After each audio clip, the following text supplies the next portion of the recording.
दोस्तों, आपने कई बार सुना होगा कि अगर पृथ्वी के बाद किसी दूसरे ग्रह पर जीवन की कल्पना की जा सकती है तो वो है मंगल ग्रह। हालांकि वैज्ञानिकों का मानना है कि हमारा ब्रह्मांड इतना बड़ा है तो ऐसा कैसे हो सकता है कि उसमें केवल और केवल पृथ्वी पर ही जीवन संभव हो। उनके अनुसार ब्रह्मांड पर और भी ऐसे ग्रह मौजूद हैं जिसमें जीवन पनपता है, जीवन जिया जाता है, और वो हमारे जैसे हैं या नहीं ये तो नहीं पता, पर वो जीवित अवश्य होंगे। फिलहाल कुछ वैज्ञानिकों ने यह दावा किया है कि पृथ्वी पर जीवन मंगल ग्रह से यात्रा करके ही आया है। अब इस बात में कितनी सच्चाई है इसकी पुष्टि मैं नहीं करता, लेकिन क्या कभी मंगल ग्रह पर जीवन था तो उसका जीवन कैसे और कब नष्ट हुआ, ये सबसे बड़ा सवाल है। ये एक ऐसा प्रश्न है जिसका उत्तर हर कोई जानना चाहता है। इसीलिए आज हम इस विषय पर बात करेंगे और जानेंगे आखिर कैसे कैसे हालात रहे होंगे जिन्होंने मंगल ग्रह को बेजान कर डाला, लेकिन पृथ्वी पर जीवन को भेज दिया। ये बात तो आप भी जानते होंगे कि सभी ग्रहों का जन्म तारे से होता है और हमारे सौरमंडल के सभी ग्रह भी हमारे सूर्य से ही जन्म लेते हैं। अब हमारा सूरज सबसे गर्म पिंड है, इसलिए इसमें जन्मे सभी ग्रह भी बेहद गर्म रहे होंगे। लेकिन ग्रहों के पास खुद से गर्मी पैदा करने का कोई जरिया नहीं था, इसलिए उन्होंने ठंडा होना शुरू कर दिया। यह प्रक्रिया करोड़ों साल तक यूं ही चलती रही। मंगल ग्रह जो कि पृथ्वी से काफी छोटा है और सूर्य से भी इसकी दूरी कहीं ज्यादा है, इसलिए मंगल ग्रह पर करोड़ों साल पहले ही आदर्श तापमान बन गया था। जब जन्म के करोड़ों साल बाद भी हमारी पृथ्वी एक भट्टी की तरह तप रही थी, तब मंगल ग्रह पर अच्छा तापमान था और वहां पर स्वच्छ पानी के सागर बहने लगे थे। और अतीत में पानी बहने के सबूत हमारे खोजयानों ने भी ढूंढ निकाले हैं। हमें मंगल पर पानी होने के सबूत मिले हैं। मंगल के इन्हीं महासागरों में सूक्ष्म बैक्टीरिया जन्म लेने लगे और किसी भी ग्रह पर जीवन की शुरुआत बैक्टीरिया के रूप में ही होती है, जबकि बड़े जीव बनने के लिए फिर उन्हें एक लंबा समय तय करना होता है, एक लंबी यात्रा से गुजरना होता है, जबकि मंगल ग्रह पर उन्हें वो समय नहीं मिला, क्योंकि तभी एक एस्ट्रॉयड तेज गति से होता हुआ मंगल ग्रह से टकरा गया, जिससे हजारों परमाणु बम के बराबर उस एस्ट्रॉयड से ऊर्जा निकली और उससे मंगल ग्रह का ऊपरी हिस्सा समाप्त हो गया। इस टकराव से मंगल ग्रह के बैक्टीरिया अपने आप नष्ट हो गए। उसी समय एक और ग्रह घूमता हुआ हमारी पृथ्वी से टकराया और पृथ्वी के दो टुकड़े हो गए। हाँ, यह बात और है कि तब पृथ्वी पर कोई जीवन था ही नहीं, तो उस टक्कर से पृथ्वी के जो टुकड़े हुए उनमें से एक टुकड़े पर तो हम रहते हैं और जो बचा दूसरा टुकड़ा उसे हम आज चांद कहते हैं। इसलिए हिंदू पौराणिक ग्रंथों में पृथ्वी को चांद की बहन कहा गया है और हम पृथ्वी को माता मानते हैं, इसीलिए चंदा को मामा कहा गया है। पृथ्वी के उस ग्रह से हुई टक्कर एक अच्छा संयोग था, क्योंकि उससे भविष्य में पृथ्वी पर जन्म जीने लायक परिस्थितियां बनने वाली थी। साल 2014 में नासा के रोवर्स ने मंगल ग्रह की एक जबरदस्त तस्वीर ली थी, क्योंकि इस तस्वीर में गोल पत्थर दिखाई दिए थे जो कि हजारों साल पानी बहने के कारण बनते हैं। साथ ही तस्वीर में काफी सारे दर्रे और नदी रूपी संरचनाएं भी थी, जिसको देखकर वैज्ञानिकों ने अनुमान लगाया कि एस्टेरॉयड की टक्कर के बावजूद भी मंगल की धरती के अंदर पानी तरल रूप में रहा होगा, क्योंकि ज्वालामुखी के फटने के कारण भाव की अवस्था में बाहर निकला। आपको यह भी पता होना चाहिए कि मंगल ग्रह पर अनगिनत ज्वालामुखी हैं। एवरेस्ट की चोटी से 3 गुना ऊंचा मंगल का ओलंपस पर्वत भी असल में एक ज्वालामुखी ही है। जलवाष्प के रूप में ज्वालामुखियों ने जब पानी बाहर फेंका तो मंगल पर बादल बने, जिससे बारिश हुई, जिससे एक बार फिर से मंगल ग्रह पर जीवन पनपने लगा। लेकिन ये दूसरी बार पनपने वाला जीवन भी यहाँ लंबे समय तक नहीं चल सका, क्योंकि सूर्य से ज्यादा दूरी होने की वजह से मंगल ग्रह तब काफी ज्यादा ठंडा हो गया था और उसका पानी बर्फ में जम गया था। मंगल ग्रह पर अत्यधिक ठंड होने के कारण उसके बैक्टीरिया जैसे सूक्ष्म जीव भी समाप्त होने लगे।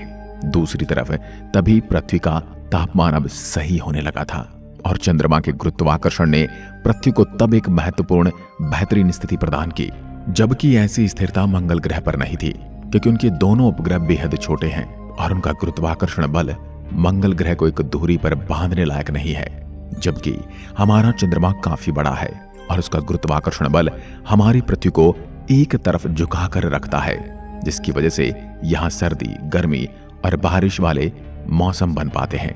पृथ्वी पर जीवन केवल मंगल ग्रह की तरह बैक्टीरिया में नहीं पनपा, बल्कि यहाँ पर समुद्रों में कई तरह के जीव विकसित होने लगे। लेकिन तब पृथ्वी के पास ओजोन परत नहीं थी, तब कोई भी जीव समुद्र से बाहर नहीं रह सकता था।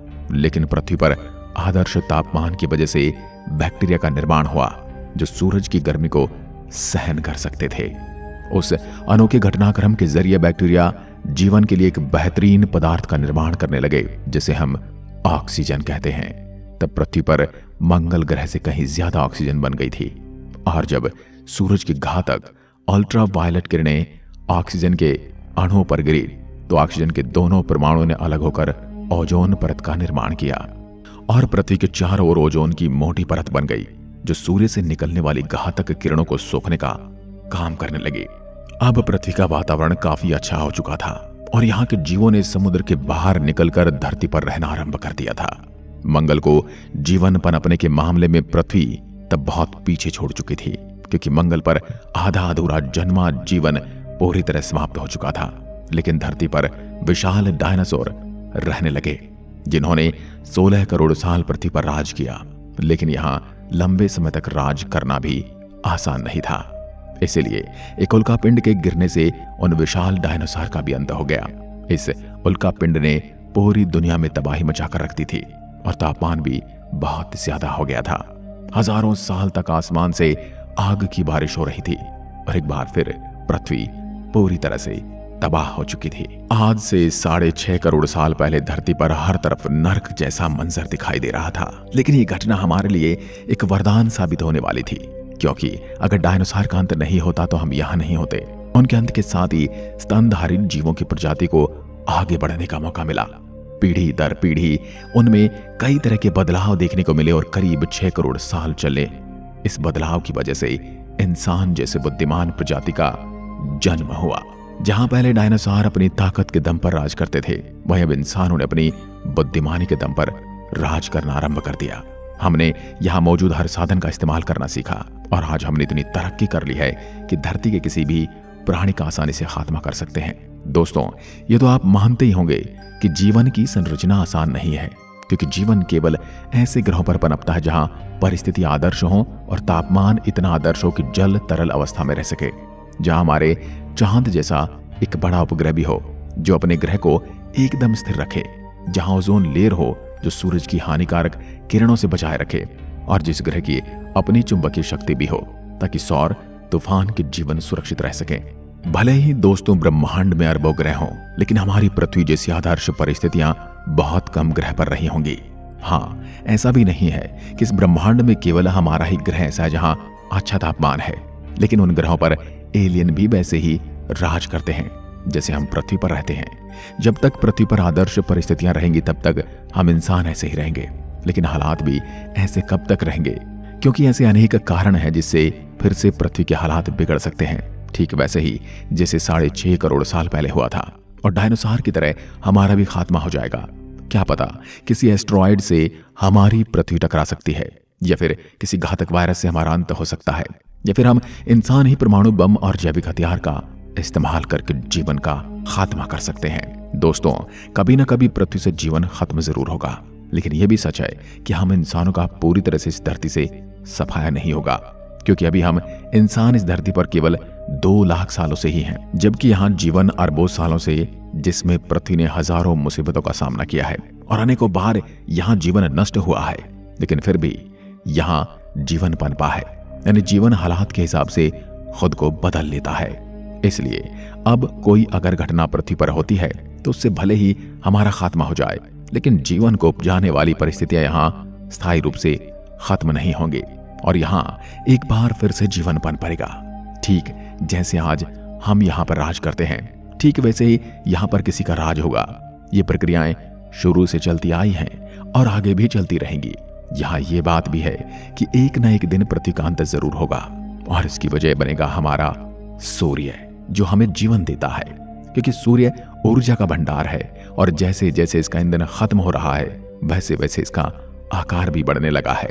2 अरबों साल बाद सूरज 15% बढ़ चुका होगा और तब पृथ्वी काफी ज्यादा गर्म हो चुकी होगी और यहां से जीवन पूरी तरह से समाप्त होना आरंभ हो जाएगा। और जब इस सूरज का ईंधन पूरी तरह से समाप्त हो जाएगा तब इसका आकार पूरी तरह से बढ़ जाएगा। उस समय सूरज का फैलाव हमारी पृथ्वी तक पहुंच जाएगा और हमारी पृथ्वी पिघलकर सूरज में समा जाएगी।